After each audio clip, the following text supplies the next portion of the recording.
Hey, hello, I'm Kråkan, also known as Corvus Cornix, so welcome to Closet Movie Rambles, where I talk about old movies that I found in my closet while cleaning. This week's movie is Metallica, Through the Never, and it was made in 2013, and it's about 1 hour and 32 minutes long. And it's a musical live performance intercut with like an ongoing plot of what a character called the Kid, I think he's called the Kid. So the movie starts with a panning, like a flying panning shot into a parking lot where a middle-aged man in a car is blasting Metallica song called Whiplash, and he gets out of the car in front of this arena complex. With some effort, he climbs up on the hood of the car and screams Metallica like a moron. So the main character skates by on a skateboard, and he's supposed to deliver this bag to Metallica because he works as a courier, I think. So on his way to this stage show, he sees James in a really cool muscle car, and he also sees Kirk with a bloody guitar in his hand for some reason, and he sees the bassist Rob practicing bass, and he sees the drummer Lars giving him like an evil eye when he passes by. So the Kid walks out on stage, and the Ecstasy of Gold starts to play, which is the main theme that Metallica uses when they are doing live shows. Right before the show starts, they usually play the Ecstasy of Gold, which is part of the end theme of The Good, Bad, and the Ugly. If you haven't seen a movie, it's a good movie. And then Metallica goes on stage and they play Creeping Death, and as the Kid just making the evil horns and fisting the air, if that makes sense. He gets like another delivery thing. He's supposed to go to a van and pick up a bag for Metallica because they need it for the show or something, and this truck that has it has stopped on the freeway or whatnot. And as he goes to his van and he pops 2 pills, probably some kind of narcotic, and he drives off, and Metallica plays For Whom the Bell Tolls, and Robert the bassist uses Cliff Burton's Burn Bass because Cliff basically died while on tour in Sweden. He got like trapped inside of the bus, and the bass got badly burned, but they use it in the show anyway. So that's kind of a cool little thing there. And meanwhile, the Kid is on the way to like the location where he's supposed to refuel the truck and whatnot. He sees a bloody handprint, and you don't know at this point if the drugs have kicked in or not. So he stops at the red light and he gets hit by a car, and the car flips, and then Metallica played the song Ride the Lightning, and James' mic starts to malfunction because there's like a stage show that they have with like Tesla coils, and it draws a lot of power. Maybe it's just probably manufactured, but it's a really cool effect, and you have the like electric like share, when you put convicts in, and it's like a really cool light show.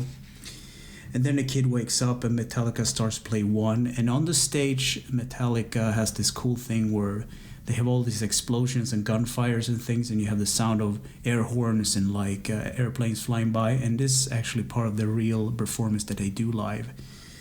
And then the Kid crawls out of the car, and there's like it starts to play another song. I don't remember which song it was. I probably should have noted it down, but he crawls out of the wreckage and he sees the other driver that hit him, and he just runs off because he's scared. And then he sees like there's a police officer getting dragged by his own horse, and right after that there's like a riot going on, and there's some police cars versus the rioters.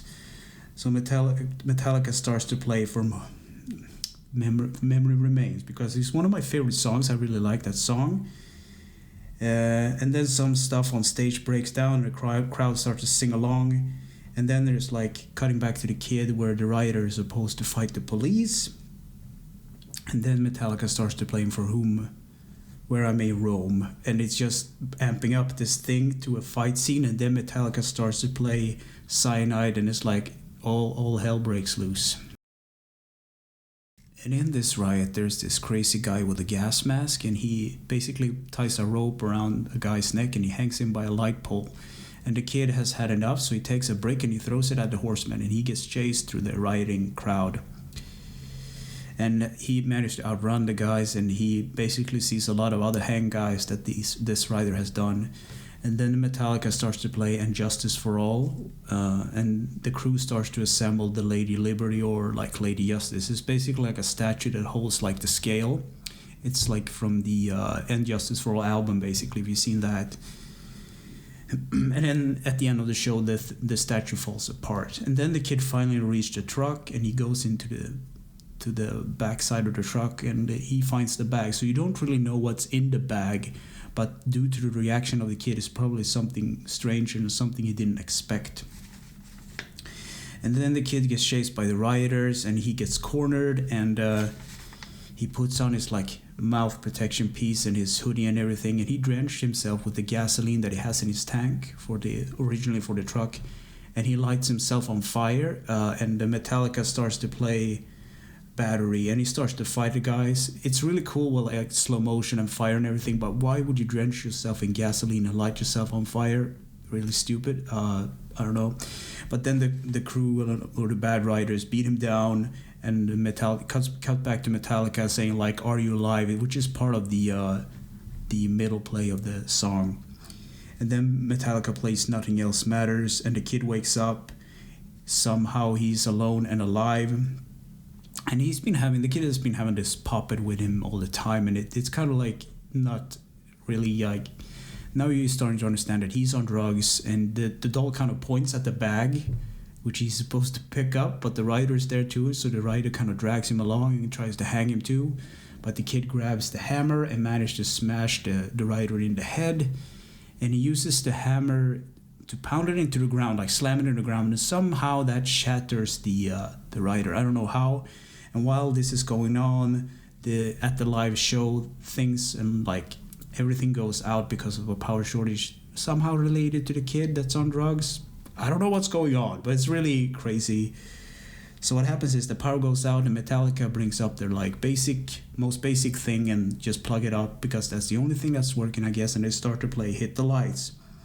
And then the kids return to the stadium with the bag and everything, but no one is there.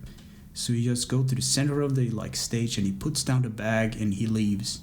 And then cutting to the end credits where Metallica plays the song Orion. And that's the end of the movie. So what do I think about this movie? If it isn't obvious by now, I'm a Metallica fan, and I really love Metallica songs, and it's if you... I can recommend this movie if you really are a fan of Metallica.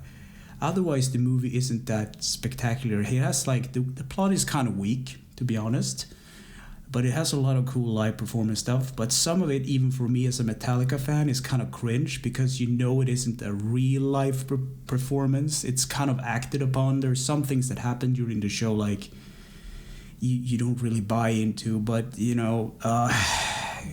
I don't think I can recommend this movie for someone who isn't a Metallica fan. I guess that's what I'm trying to say. So anyway, thanks for listening and or watching, and take care.